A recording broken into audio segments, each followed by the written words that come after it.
감사합니다. 옆에 분들 보면서 인사했으면 좋겠습니다. 당신은 소중한 사람입니다.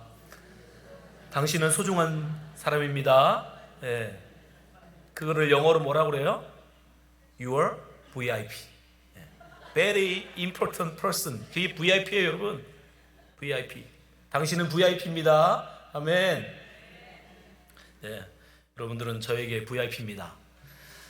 근데 이 세상 사람들은 돈으로 VIP가 되죠. 예, 얼마 전에 공항에 갔더니 프리패스라는 게 있더라고요. 그거 아세요? TSA 프리패스? 예, 돈을 내고 회원을 가입하면요, 사람들은 줄 쭉 서가지고 가방 조사 받느냐고 그냥 줄을 길게 써 있는데, 옆쪽에는 그 프리패스권 있는 사람들은 그냥 쑥쑥 지나가요. 예, 그걸 뭐 사전에 등록을 하고 돈을 내면 된대요. 그뿐입니까? 요즘은 병원에 가도 요즘은 VIP 병동이 따로 있죠. 예, VIP들만을 위한 병동이 따로 있어요. 다른 사람들 병실이 없어서 전전긍긍하고 자기 대기 순번을 기다리면서 앉아 있는데, VIP들은 어떻게 해요? 오면 자기들 전용 VIP 엘리베이터를 타고 VIP 병동으로 가서 VIP 전담 의사에게서 따로 진료를 받습니다. 이 세상은 누구를 VIP로 여깁니까, 여러분? 이 세상은 돈 많은 사람들을 VIP로 여겨줘요. 이 세상은 권력 있는 가진 사람들, 이 세상은 인기 많은 연예인들, 스포츠 스타들, 그런 사람들을 VIP로 여겨줘요. 그 사람들이 very important person이라는 거예요. 이제 백화점은 VIP가 너무 많으니까 앞에 더 붙여요. very very important person, VVIP. 세상은 그 돈 많고 권력 있고 인기 있는 사람들을 VIP로 여깁니다. 그러나 여러분, 우리 주님은 그렇지 않으십니다. 우리 주님은 오히려 세상에서 소외되고 세상에서 연약하고 세상에서 부족한 그런 사람들을 소중히 여겨 주십니다. 우리 주님의 마음은 오히려 이 땅에 권세를 누리는 자들이 아니라, 이 땅에서 떵떵거리고 사는 사람들이 아니라, 이 땅에서 비록 연약하고 부족하여 지극히 작은 자같이 초라한 그들에게 마음이 있으시고 그들을 애타게 여기시고 그들에게 관심을 가지십니다. 그게 여러분 VIP죠. 오늘 본문에 보시면요, 여러분, 주님은 한 사람에게 꽂히세요. 그리고 그 자에게 특별한 은혜를 베푸십니다. 오늘 본문 32절 보시면, 사람들이 귀먹고 어느린 자를 데리고 예수께 나와 안수하여 주시기를 간구하거늘이라고 말씀합니다. 많은 환자들 중에서 특별히 귀먹고 어눌한 자, 쉽게 말하면 귀 먹은 벙어리예요. 그를 예수님에게 고쳐달라고 데려왔어요. 근데 여러분, 이때 예수님께 온 환자는 이 사람만 있는 게 아니에요. 마태는요, 그 당시에 많은 사람들이 주님 앞에 왔다고 얘기합니다. 마태복음 15장에 보니까 예수께서 거기를 떠나 갈릴리 호숫가에 이르러 산에 올라가 거기에 앉으시니 큰 무리가 절뚝발이와 불구자와 소경과 벙어리와 기타 여럿을 데리고 와서 예수의 발 앞에 두매 고쳐주시니, 굉장히 많은 사람들이 왔다는 거예요. 그 중에 굉장히 많은 병자들이 있었다는 거예요. 근데 그 중에서 딱 한 사람, 바로 VIP인 거예요. 근데 주님이 그 VIP로 택한 사람이 누구예요? 귀먹고 말 못하는 벙어리예요. 주님은 바로 그 사람을 귀하게 보시더라는 거예요. 많은 무리가 있었지만, 많은 병자가 있었지만, 그 중에서 주님은 특별히 더 귀먹고 말 못하는 그 벙어리,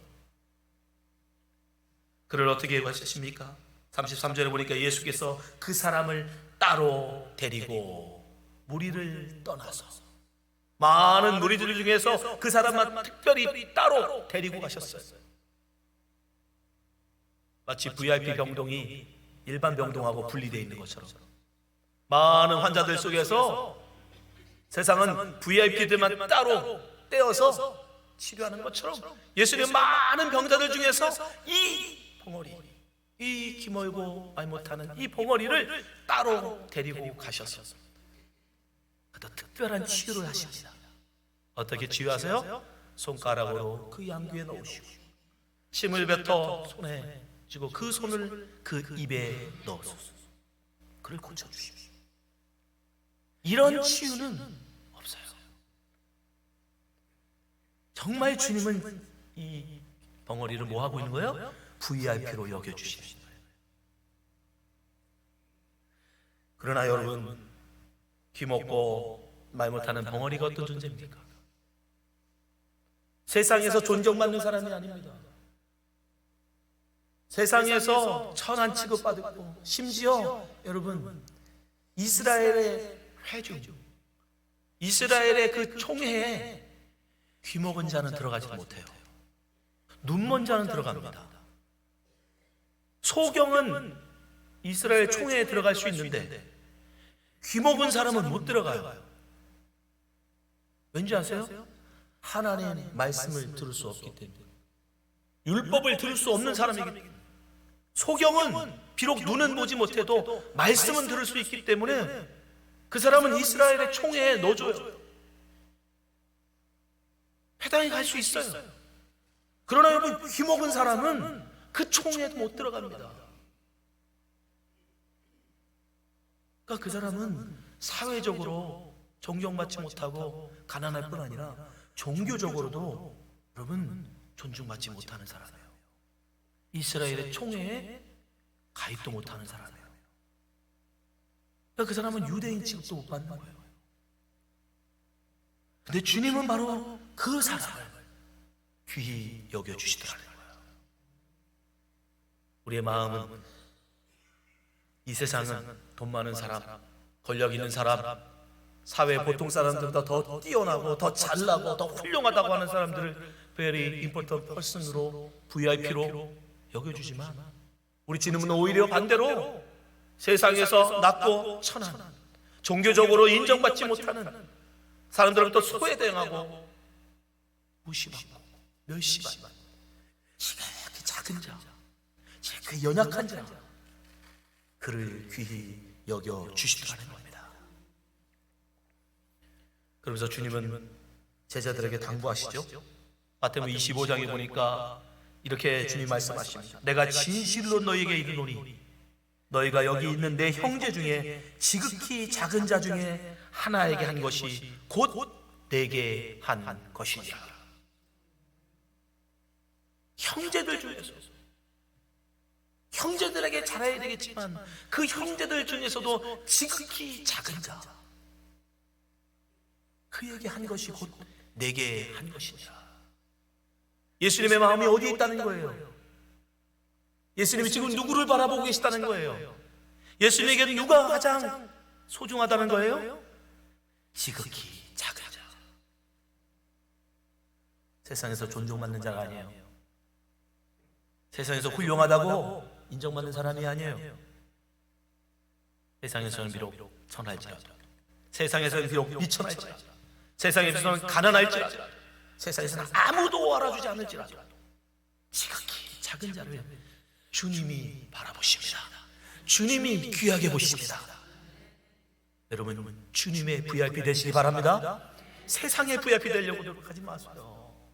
세상에서 VIP 되고 여러분 지옥 가는 게 낫습니까? 아니면 세상에서는 VIP가 아니어도 주님 앞에 VIP 되고 천국 가는 게 낫습니까? 주님의 VIP 되시기 바랍니다. 주님은 지극히 작은 자를 바라보시고 그에게 한 것은 곧 내게 한 것이다 여겨주신다. 따라서 여러분은 지극히 소중한 분들이에요. 주님의 VIP 때문에. 또한 주님은요, 지극히 작은 자에 공감해 주세요. 공감해 주세요. 그 마음을 알아주세요. 남들은 잘 몰라주고 남들은 다 무시하는데, 남들은 없이 여기는데 주님은요 그 지극히 작은 자의 마음을 공감해 주신다. 그걸 어려운 말로 체휼하신다. 체휼하신다. 오늘 주님께서요 그 병자를 고쳐주시는데요, 어떻게 고쳐주세요? 아주 특별한 방법으로 고쳐주시죠. 주님께서 그 손을 그 귀에 넣으시고 그 다음에 침을 뱉어서 그 혀에 대주십니다. 요즘은 좀 오해할 수 있어요, 그죠? 왜 하필이면 침을 뱉어가지고 그 침 뱉은 손을 넣어주시나? 그건 지금 우리의 생각이고 2000년 전에 이 팔레스타인에 살고 있던 사람들에게 이 침은 특별히 이렇게 훌륭한 납비의 그런 침은 신성한 것을 여겼어요. 신성한 것. 그거를 주님이 그 사람의 그 생각, 그 사람도 그런 생각을 갖고 있었을 거 아닙니까? 그 시대 사람이니까 그 시대 사람의 생각을 주님이 공감해 주시는 거예요. 너 이렇게 믿고 있지? 너 이렇게 생각하고 있지? 내 침이 거룩하다고 너 생각하고 있지? 그럼 내가 네 생각대로 해줄게. 주님은 여러분 그렇게 그 사람을 이해해 주십시오. 그리고 주님은요 굳이 이렇게 번잡하게 귀에다가 손 넣어주시고 그 혀에다가 손 넣어주실 필요가 있어요, 없어요? 없어요. 바로 위에 지금 이 본문이 기록되고 있는 여러분 31절 바로 위에 무슨 사건이 나옵니까? 수로보니게 여인의 딸 치유 사건이 나와요. 그 가나안 여인 그 딸을 어떻게 고치셨어요? 그냥 엄마 믿음 보고 여자야 내 믿음이 크도다 내 딸이 나았느니라 말씀 한마디로 끝이셨어요. 그 딸을 보지도 않았어요. 그 딸을 보이겠다고 집에 가지도 않았어요. 그 딸을 원한다고 안수해 주지도 않았어요. 그냥 말씀 한마디로 고치셨어요. 주님은 얼마든지 말씀 한마디로 다 고칠 수 있어요. 에바다 말씀하셔도 그 사람은 고침받습니다. 근데 왜 굳이 손가락을 귀에다 넣어주십니까? 여러분 그 사람은 뭐 한 사람이에요? 귀 먹은 사람이에요. 귀 먹은 사람이 예수님이 에바다를 하시는지 달리다콤 하시는지 알게 뭡니까? 주님은 그 환자의 상황에 맞게 듣지 못하는 사람이니까 느끼라는 거예요. 내가 너를 고치고 있다. 내가 너를 치유하고 있다. 그 사람이 듣지 못하니까 주님은 말이 아니라 행동으로 그를 치유해 주시는 거예요. 왜요? 주님 우리를 공감해 주시는 거예요.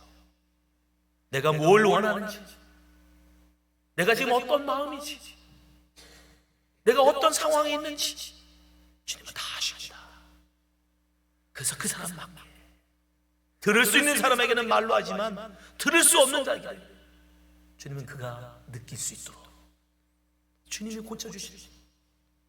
그냥 말씀으로만 고치시면 그 사람이 어느 날 갑자기 말이 되고 어느 날 갑자기 들려요. 이게 어떻게 고쳐졌는지 알게 뭡니까? 그러나 주님이 직접 만져주시고 그를 느끼게 해주시고 그럼 주님이 나를 고치셨다. 나를 치유해 주셨구나.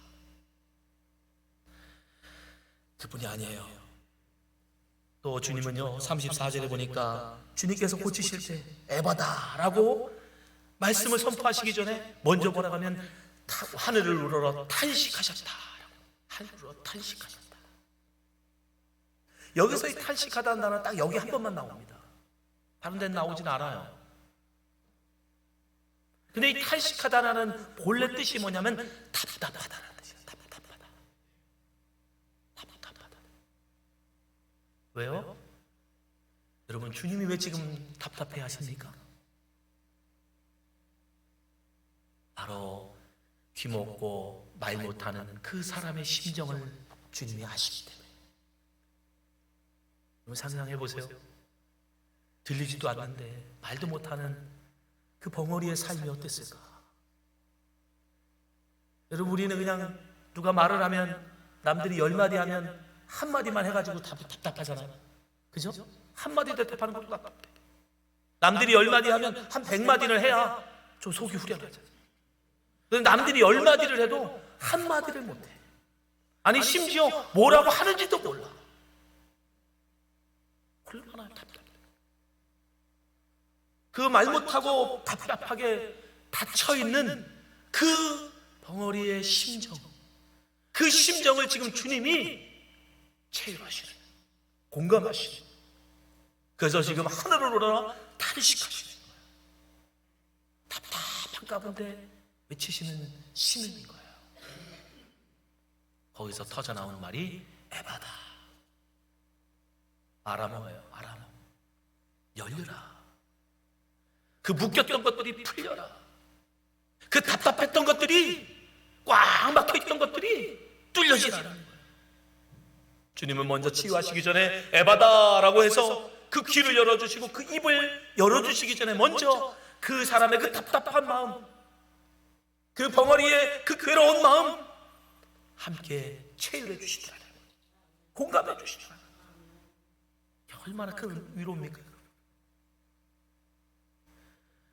우리 주님은요, 얼마든지 우리를 체휼하실 수 있는 분이에요.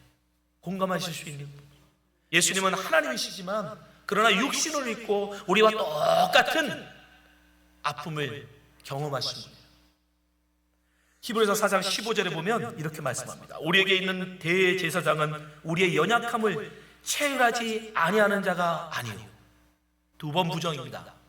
아니오가 아니면 뭐예요? 기다는 거예요.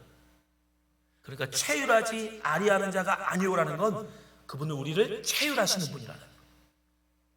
체휼이 뭐라고요? 우리 아픔에 공감한다는 뜻이에요. 공감. 모든 일을 우리와 한결같이 시험을 받은 자로되 죄는 없으시리라. 그러니까 주님이 어떻게 우리를 체휼하실 수 있느냐? 주님이 어떻게 우리의 그 답답한 마음을 이해하실 수 있느냐? 주님은 우리가 똑같은 시험을 당하셔봤기 때문에 육신을 입으시고 우리처럼 배도 고파보시고 우리처럼 사람들로부터 시기, 질투, 멸시, 천대 다 겪어보셨기 때문에 주님은 우리가 당하는 아픔, 우리가 당하는 상처, 우리가 당하는 괴로움, 우리가 하는 고민, 그 모든 것들을 다 이해하셨다는 거예요. 그래서 우리는 주님의 그 체휼하심, 그 위로를 기대할 수가 있는 거예요. 벌써 몇십 년이 된 것 같은데 재벌집 아들이 한번 대통령 돼보겠다고 대통령 선거에 나온 적이 있죠, 한국에서. 근데 이 재벌집 아들이 대통령 후보 경선에서 똑 떨어졌습니다. 이유가 뭔지 아십니까? 패널들이 나와가지고 서로 후보들을 검증하는데 한 패널이 그런 질문을 했어요. 후보님은 지금 버스비가 얼마인지 아십니까? 그랬더니 이 후보가 평생을 재벌집 아들로만 살아봤거든요. 자기가 재벌이 된 게 아니에요. 아버지가 재벌이라 자기가 재벌집 아들이 된 거예요. 그래서 요즘 젊은 애들 꿈이 뭔지 아십니까? 재벌집 아들이 꿈이래요. 근데 아버지들이 열심히 노력을 안 한대요. 그래서 자기 꿈이 이루어지질 않는데요. 그렇죠? 아버지가 열심히 해야지 재벌집 아들이 되는데 그 사람은 나면서부터 재벌이었기 때문에 버스를 타본 적이 없는 거예요. 짜장면을 먹어본 적이 없는 거예요. 그래서 몰라요. 아니 버스비가 얼마인지도 모르는데 서민을 위한 정책을 어떻게 펴냐는 말이에요. 서민의 삶을 모르는데 아니 대한민국에 재벌들만 사냐고요. 다 자가용만 끌고 다니냐고요. 아직도 많은 사람들이 버스를 타고 다니는데 서민을 위한 대통령이 되겠다면서 서민들이 타는 버스비도 모르면서 무슨 대통령이 되겠냐고. 그래서 대통령 후보에서 떨어졌어요. 여러분, 체휼은 아무나 하는 게 아니에요. 하고 싶다고 되는 게 아니에요. 그 삶을 모르면, 그 삶을 이해하지 못하면 여러분 아무리 하고 싶다고 되는 게 아니에요. 근데 우리 주님은 어떻게 우리를 체휼하실 수 있어요? 그분이 우리와 똑같은 삶을 살아보셨기 때문에 육신을 입고 이 땅에 오셔서 우리가 당하는 모든 아픔, 우리가 당하는 모든 고통을, 우리가 당하는 모든 시험을 똑같이 다 경험하신 분이기 때문에 주님은 우리를 체휼하실 수 있는 거예요. 여러분 그 주님을 바라보시기 바랍니다. 사실요 부부도 몰라요. 부부도 그죠? 오죽하면 부부를 일컬어 남자는 화성에서 온 거고 여자는 금성에서 왔다고 했을까요? 여러분, 같은 행성도 아니에요.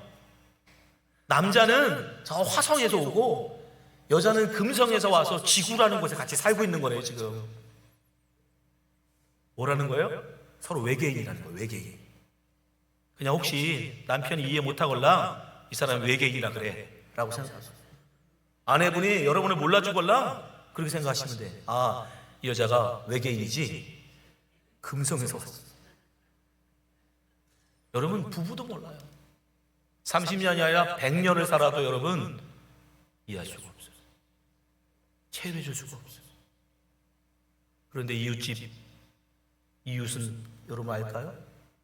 친구는 여러분은 알까요? 아무도. 우리를 온전히 공감해주고 나를 온전히 체류할 수 있는 분은 오직 주님밖에 없습니다. 오직 예수님밖에 없어요. 여러분의 그 깊은 고민과 깊은 상처와 깊은 아픔을 온전히 체류하시고 온전히 우리를 위로하시고 우리를 공감해 줄 수 있는 분은 오직 예수님밖에 없어요. 주님은 그것을 위해서 하늘 보좌를 버리시고 이 땅에 육신을 입고 이 땅에 오셨던 거예요. 우리를 이해하시고 우리를 공감해 주시고 우리를 체휼하시기 위해서 주님은 그래서 육신을 입고 이 땅에 오셨던 거예요. 여러분, 다른 사람한테 가서 하소연하지 마세요. 말로는 끄떡거리고 있어도 말로는 안다고 해도 모릅니다. 몰라요. 다 생각이 다르고 다 커온 환경이 다르고 다 처지 형편이 다른데 어떻게 100% 이해합니까? 예수님한테 하소연하십시오. 예수님한테 찾아가십시오. 예수님한테 기도하십시오. 예수님만이 여러분을 체험하십니다. 마지막으로요, 우리 주님은요 끝까지 우리를 사랑하십니다. 주님은 그 지극히 작은 자를 사랑하시대요. 끝까지 사랑하세요. 오늘 말씀에 보면요 35절 36절에 보니까 예수님께서요 그에게 한 가지를 명하십니다. 아니, 부탁을 해요. 자, 35절 보세요. 그가 그 귀가 열리고 혀가 맺힌 것이고 풀려 말이 분명하더라. 고침받은 거예요. 36절, 예수께서 저에게 경계하사 아무에게라도 이르지 말라 하시되.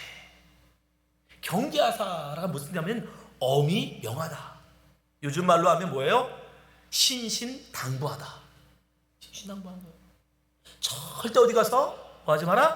말하지 마라. 어디 가서 말하지 마라. 그랬더니 마가의 표현이 재밌어요. 경계하실수록 저희가 더욱 널리 전파하니라. 하지 말랬더니 더 하고 다니고, 말하지 말랬더니 더 말하고 다니고. 얼마나 말하고 다니는지 뭐라고요? 사람들이 다 알아버렸어. 37절. 사람들이 심히 놀라가로되 그가 다 잘하였도다. 기머리도 듣게 하고 벙어리도 말하게 한다 하니라. 일부러 모르게 하려고 사람들 많은 데서 따로 데리고 가서 VIP 병동으로 따로 데리고 가서 예수님이 직접 어루만져 치료해 주셨더니 이 사람이 나가서 다 얘기하고 다녀요. 왜 예수님이 엄히 경계하십니까? 왜 말하지 말라고 했어요? 사람들이 오해하거든요. 예수님은 이 땅에 아픈 사람 고치러 오신 게 아니에요. 예수님은 이 땅에 천국 복음을 선포하러 오셨어요. 천국이 뭔지를 가르쳐 주러 오신 분이에요. 그래서 병자를 고쳐주시는 거예요. 왜?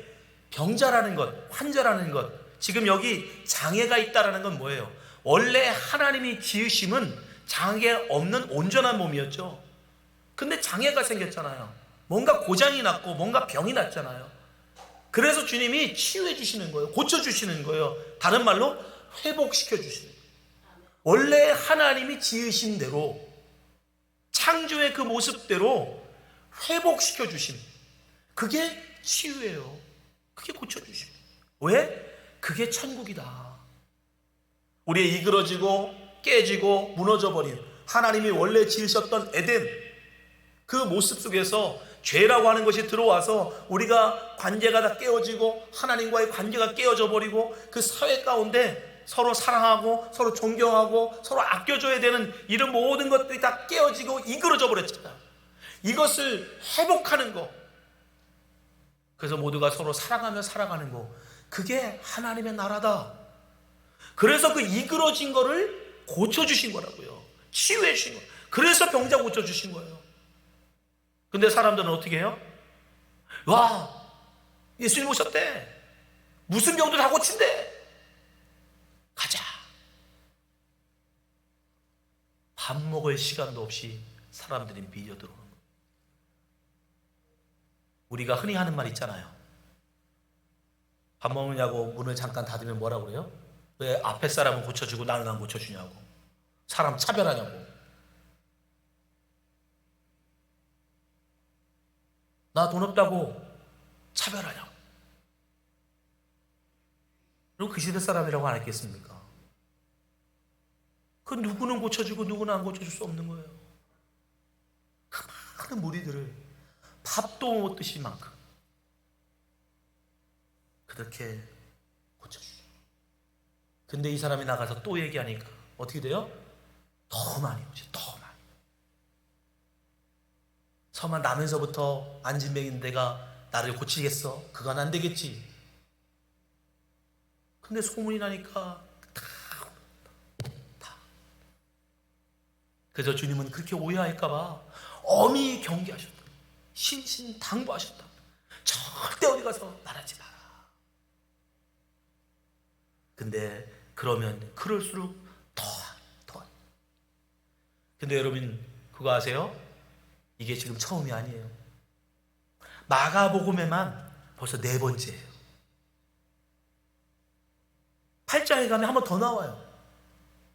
하지 말라고, 말하지 말라고. 내가 온 목적이 그게 아니라고. 사람들이 오해한다고. 그냥 조용히 가서 하나님 앞에 제사 드리고 깨끗함 받으라. 그런데도 불구하고 사람들이 계속 전해요. 주님이 이 병자를 고치실 때 몰랐을까요? 사람이 한두 번이지 벌써 3번을 속았는데 예수님이 그렇게 사람을 너무 신뢰해가지고 예수님이 사람이 너무 좋아가지고 그래도 이 사람은 내 말 잘 듣겠지 하고 몰라서 이 사람한테 따로 특별히 분부한 걸까요? 하지 말라고? 아니요. 주님은 아셨죠. 주님 왜 몰랐겠습니까? 다른 사람도 아니고 여러분 벙어리가 여러분 말하게 됐는데 그 말을 안 하겠습니까? 그동안 못한 말을 더 하고 다니죠. 얼마나 하고 다녔겠어요. 그런데도 그 사람에게 어떻게 해요? 주님은 또 경계하고 또 경계하는 거예요. 또 속을 거 알면서 또 나가서 더 말할 거 알면서 그 사람이 자기 말 안 들 거 알면서도 주님은 또 경계하고 또 경계하고 또 경계하고. 왜요? 주님은 우리를 포기하지 않는 분이기 때문에 그래요. 알아들을 때까지 말씀 알아들을 때까지. 주님의 사랑은 그런 거예요. 주님은 우리를 사랑하시대요. 끝까지 사랑하신다. 사도 요한이 우리에게 분명히 말합니다. 주님은 그 제자들을 사랑하는데요, 끝까지 사랑하셨다. 요한복음 13장 1절에 보니까 6월절 전에 예수께서 자기가 세상을 떠나 아버지께로 돌아가실 때가 이른 줄 아시고 세상에 있는 자기 사람들을 사랑하시되 끝까지 사랑하시니라. 네, 주님은요 여러분을 사랑하시되 끝까지 사랑하십니다. 주님은 여러분에게 말씀을 전하실 때요 여러분들이 깨달을 때까지 또 하고 또 하고 또 하고. 그래서 우리가요 매주 일이 계속 반복되고 있는 거예요. 한 번 말씀 듣고 우리가 깨닫고 그 말씀대로 살면 예배 한 번만 드려라 하면 되죠. 왜 일주일마다 자꾸 예배가 돌아옵니까? 왜 일주일마다 주일이 계속 반복돼요? 주님이 우리를 끝까지 사랑하시기 때문에 그래요. 말씀을 또 가르치고 또 가르치고 또 가르치고 우리가 그 말씀대로 살 때까지, 우리가 그 말씀대로 행할 때까지, 그 말씀을 온전히 이해하고 인정하고 하나님의 백성이 될 때까지 주님은 우리를 사랑하시기 때문입니다. 사랑하는 성도 여러분, 주님은 우리를 사랑하실 때 끝까지 사랑하십니다. 여러분의 가르치실 때 반복적으로 끝까지 우리가 말씀대로 못 살 거 아세요. 또 이렇게 전해도 또 나가서 하지 말라는 거 할 거 아십니다. 그래도 주님은 포기하지 않으세요. 또 가르치고 또 가르치고. 주님의 그 사랑, 우리를 향한 끝까지 사랑하시는 그 사랑, 그게 얼마나 끈끈한지 바울 사도는 그렇게 얘기해요. 로마서 8장에 보니까 누가 우리를 그리스도의 사랑에서 끊으리요? 환난이나 공고나 핍박이나 기근이나 적시나 위험이나 가리냐. 이 세상 그 어떤 것으로도 주님의 그 사랑을 우리에게서 끊을 수 없다는 것. 주님이 여러분을 붙들고 계세요. 여러분은 싫다고 떠나도 주님은 절대 놓지 않으십니다. 여러분은 모르고 또 오해하고 그 말씀대로 살지 못할지라도 주님은 포기하지 않으십니다. 그 주님의 은혜에 감사하시기 바랍니다. 주님의 그 사랑, 우리가 뭐라고 세상에서는 비록 존중받지 못하고 세상에서는 VIP 대접 못 받는 우리를, 주님은 우리를 VIP로 여겨주세요. 세상 그 어떤 것보다 여러분 우리를 소중하게 여겨주십니다. 주님의 그 사랑을 바라본 여러분 되시기 바랍니다. 주님은 여러분 그 누구도 몰라주는 여러분의 마음을 주님은 아십니다. 그 주님의 위로를 받으시는 여러분 되시기 바랍니다. 여러분의 최후로 해주시는 그 주님의 은혜, 그 사랑, 세상 그 어떤 것으로도 끊을 수 없는 주님의 그 사랑, 그 사랑을 누리며 살아가는 성도가 되시기를 주님을 축원합니다. 기도하겠습니다.